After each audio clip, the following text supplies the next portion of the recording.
ফাতেমা, ফাতেমা, আমাকে দুটো লেবু দিয়ে যা তো মা। আমি পারবো না মা, তুমি নিয়ে নাও, আমি রান্না করছি। যেতে পারছি না মা, একটু দিয়ে যা না।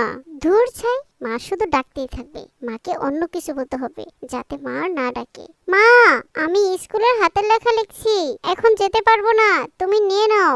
হাতের লেখা লিখছিস? আচ্ছা আচ্ছা ঠিক আছে, ভালো করে লেখ মা, আমি নিয়ে নিচ্ছি। এভাবে ফাতেমা তার মাকে মিথ্যা বলে মোবাইলে গেমস খেলতে থাকে।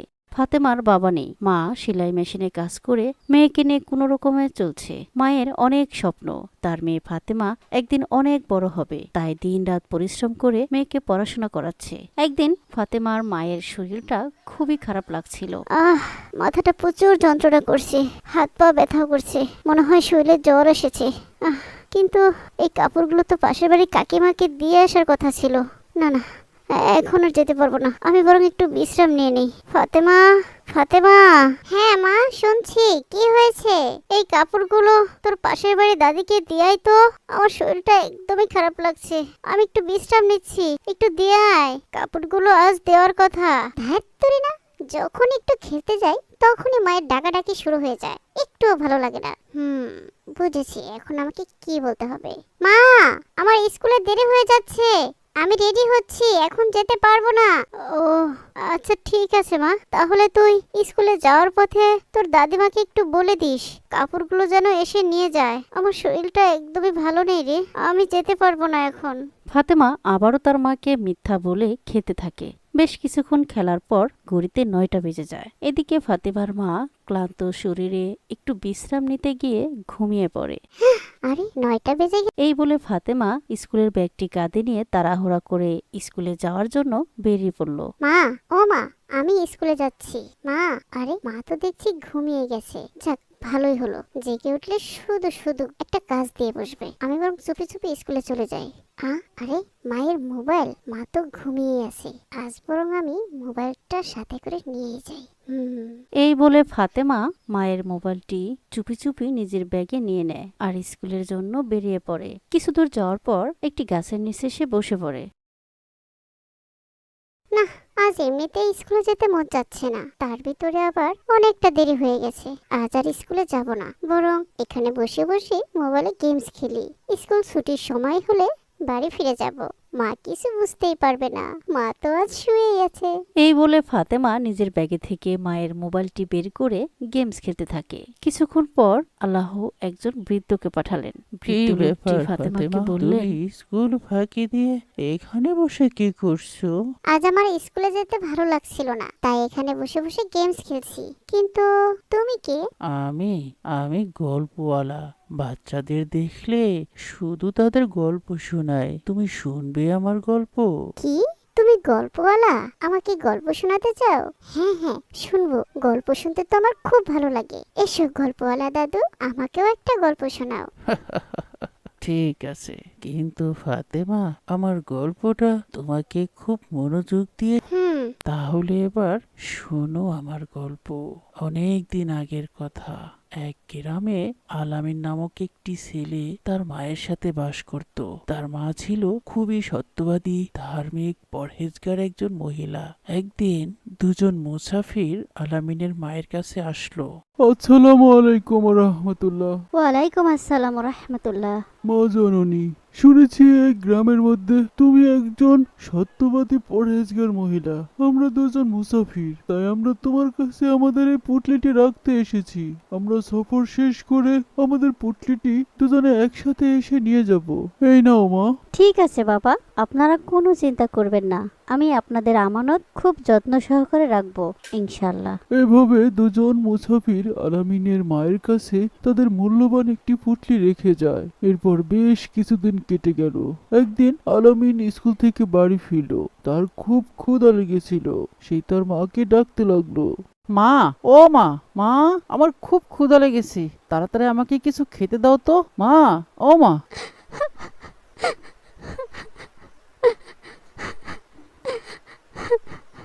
হে আল্লাহ, এখন কি হবে? আরে কি হয়েছে মা? তুমি এভাবে বসে বসে কাঁদছো কেন? কি হয়েছে? কি আর হবে বাবা, সর্বনাশ হয়ে গেছে, আমি আর গ্রামে মুখ দেখাতে পারবো না। এখন আমি কি করব?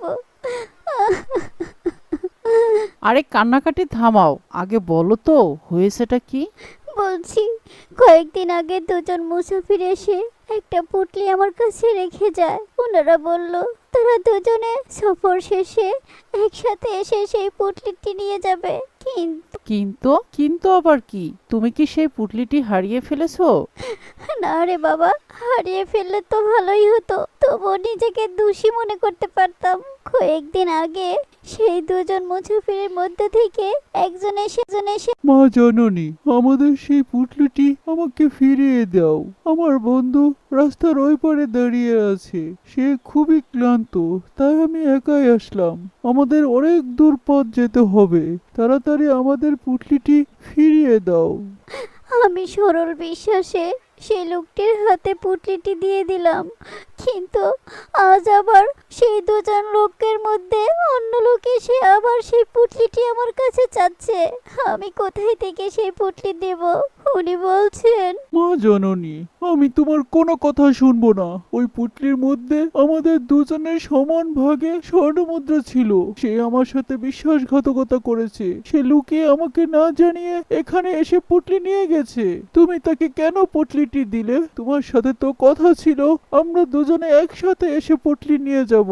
তাহলে তুমি কেন তাকে পুটলি দিয়ে দিলে? এখন সেই পুটলির অর্ধেক হিস্সা আমাকে কে দিবে? তোমাকে এর জরিমানা দিতে হবে। আমি যাচ্ছি কাজীর কাছে, বিচার করে আমি আমার হিস্সার ক্ষতিপূরণ তুলেই নেব। এই বলে লোকটি কাজের কাছে চলে গেছে। এখন আমি কি করব বল বাবা? কোথায় থেকে এতগুলো স্বর্ণ মুদ্রার জরিমানা দেব? আর গ্রামে বা আমি কেমন করে মুখ দেখাবো? আমি কখনো কারো সামনে বেপরদা হয়ে চলি না। আজ কাজে এসে আমার বাড়িতে আমার বিচার করবে। এই লজ্জা আমি কি করে ঢাকবো বাবা? তুমি কেঁদো না মা, আসুক সেই মুসাফির, দেখি কাজী কি করে তোমার বিচার করে। এরপর সেই মুসাফির কাজীকে নিয়ে আলামিনের মায়ের কাছে আসলো। শোনো আলামিনের মা, এই লোকটি তো ঠিকই বলেছে, তুমি শর্ত ভঙ্গ করেছো। কথা ছিল তারা দুজনে আসলে তবেই তুমি পুটলি ফেরত দেবে, তাহলে ওই লোকটিকে তুমি কেন পুটলি দিয়ে দিলে? এখন এর জরিমানা তোমাকে দিতেই হবে। হ্যাঁ হ্যাঁ, ওই পুটলিতে আমার 20,000 দেরহামের সমপরিমাণ স্বর্ণমুদ্রা ছিল। আমাকে এখন 20,000 দেরহাম দিতেই হবে। হ্যাঁ হ্যাঁ, মায়ের তো তা দিতেই হবে, কিন্তু জরিমানা হলে তো দিবে। এই ছেলে, কি বলতে চাও তুমি? জরিমানা হয়নি মানে? তোমার মা নিজের মুখে স্বীকার করেছে সে পুটলি অন্য মুসাফিরকে দিয়ে দিয়েছে। হুজুর, আমার মা যাই বলুক, কিন্তু শর্ত ছিল দুজন মুসাফির একসাথে এসে আমার মায়ের নিকট থেকে তাদের পুটলি ফিরিয়ে নিবে। তাহলে এই মুসাফির একা কেন এসেছে? শর্ত মোতাবেক দুজন মুসাফিরকে তো একসাথে আসতে হবে, তবেই না আমার মা পুটলি ফেরত দেবে। বলুন, শর্ত ছিল না আপনারা দুজন একসাথে এসে পুটলি ফেরত নেবেন? তাই তো, তুমি তো একদম ঠিক বলেছো ছেলে। কি বলেন মুসাফির ভাই, কথা কি সত্যি? হ্যাঁ কাজী সাহেব, কথা তো একেবারেই সত্য। শর্ত ছিল দুজনে একসাথে আসবো, কিন্তু আমার সেই বন্ধু তো আমার সাথে প্রতারণা করে পালিয়ে গেছে। তাহলে যান, আগে আপনি আপনার সঙ্গীকে খুঁজে নিয়ে আসুন, তারপরে আমার মা আপনাদের পুটলি ফেরত দেবে। কিন্তু আমি তাকে এখন কোথায় খুঁজে পাবো?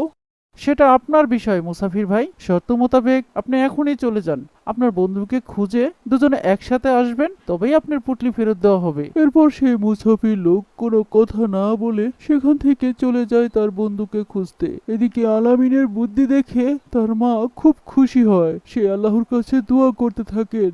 বাবা আলামিন, আল্লাহ তোকে এত জ্ঞান দিয়েছেন, আজ আমি সত্যি অনেক খুশি বাবা। আমাকে তুই কত বড় লাঞ্ছনার হাত থেকে বাঁচালি বাবা। আল্লাহর কাছে আমি দোয়া করছি, আল্লাহ পাক যেন তোকে একদিন অনেক বড় আলেম করে দেন, অনেক বড় জ্ঞানী বানিয়ে দেন। আমিন। আলামিনের প্রতি মায়ের এমন দোয়া দেখে আসমানের ফেরেশতারাও দোয়া করতে থাকে। আল্লাহ পাক মায়ের দোয়া কবুল করলেন। একদিন বড় হয়ে আলামিন সত্যি সত্যি অনেক বড় আলেম হলেন। দেখেছো মায়ের দোয়ার কত পাওয়ার। আর তুমি মায়ের সাথে এমন আচরণ করছো, মায়ের সাথে প্রতারণা করে স্কুল ফাঁকি দিয়ে মায়ের মোবাইল চুরি করে এনে এখানে বসে গেমস খেলছো। তোমার মা যদি জানতে পারে তাহলে উনি কতটা কষ্ট পাবেন একবার ভেবে দেখেছো? আর উনি যদি কষ্ট পেয়ে বদদুয়া দেন তাহলে আল্লাহ তোমাকে কখনোই মাফ করবে না। তোমাকে জাহান্নামের আগুনে পুড়তে হবে। তুমি কি জাহান্নামে যেতে চাও? না গল্পওয়ালা দাদু, আমি জাহান্নামে যেতে চাই না। ফাতেমা, আমি কি তোমাকে আরো একটা গল্প শোনাবো? না না গল্পওয়ালা দাদু, আজ আর নয়, আমি এখন বাড়ি ফিরে যাই, অন্য আরেকদিন শুনবো। এই বলে ফাতেমা তাড়াতাড়ি মায়ের কাছে ফিরে আসে। আসার সময় ডাক্তার আঙ্কেলকে সাথে করে নিয়ে আসে। ভয়ের কোনো কারণ নেই, জ্বরটা একটু বেশি উঠে গেছে। এখানে কিছু ওষুধ লিখে দিয়েছি, এগুলো আনিয়ে খেয়ে নিন। আশা করি তাড়াতাড়ি সুস্থ হয়ে যাবেন ইনশাল্লাহ। ডাক্তার ভাই, আপনি কি করে আমাদের বাড়িতে আসলেন? আপনাকে কে বললো আমি অসুস্থ? কি বলছেন ভাবি? আপনার মেয়েটা না খুবই লক্ষ্মী। ফাতেমা ওই তো আমাকে টেনে হেসে নিয়ে আসলো, বললো তার মায়ের নাকি খুব জ্বর, আসতেই হবে। বেচারি পাগলি মেয়ে আমাকে ছাড়লোই না। ডাক্তারের কথা শুনে ফাতেমার মা খুব খুশি হলেন, প্রাণ ভরে মেয়ের জন্য দোয়া করলেন। মা ফাতেমা, তুই কবে এত বড় হয়ে গেলি রে? আল্লাহ যেন তোকে খুব ভালো রাখেন, খুব ভালো। আমিন। মা তুমি শুয়ে থাকো, আমি তোমার জন্য ওষুধগুলো নিয়ে আসি। এই বলে ফাতেমা ডাক্তারের দেওয়া প্রেসক্রিপশনটি নিয়ে ওষুধ আনতে চলে যায়। যেতে যেতে মনে মনে ভাবলো, হে আল্লাহ, আমি জাহান্নামে যেতে চাই না, আমাকে তুমি মাফ করে দাও আল্লাহ। আমি আর কখনো আমার মায়ের সাথে খারাপ আচরণ করব না, সব সময় মায়ের কথা শুনবো। তার